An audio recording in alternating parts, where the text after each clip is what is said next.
7 గంటలకు టీవీలు పెట్టుకుంటారు.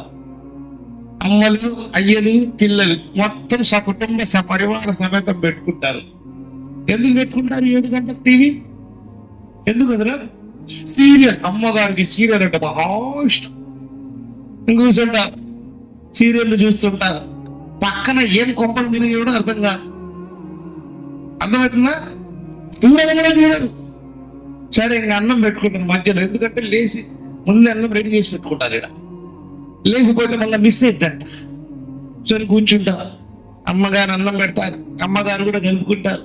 టీవీకి వెళ్ళి చూస్తూ తింటుంటారు. టీవీకి వెళ్ళి చూస్తూ అన్నం పరబ్రహ్మ స్వరూపేణ జాతశ్చేనం ధ్రువ ఏకృతో గుణ పవిత్ర.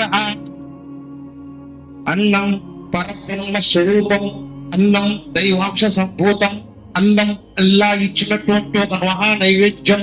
అన్నం మా జీవితాలలో ఆహ్లాదకరంగా, ఆనందంగా మా యొక్క శక్తిని పెంపొందించడానికి అల్లా సుబ్హానహు వ తఆలా ఆకలి అనే పదంతో ఆవిర్భవించినటువంటి ఈ అన్నాన్ని ఒక శైతాన్ని ముందు పెట్టుకొని ముద్ద కలుపుకొని ఇట్లా పెట్టుకొని ప్లేటు ఇట్లా పెడతారు. అక్కడ ఏదన్నా సీన్ వచ్చిందనుకో ఇట్నే చూస్తా. ముద్ద లోపలికి పోదు, కింద పెడుతూ ఇట్నే చూస్తుంటది అమ్మ. అబ్బా అబ్బా. పక్కన అయ్యి అడుగుతాడు, ఇది చట్నీ దానికి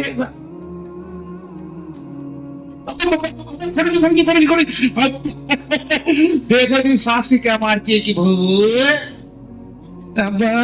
तू मारना को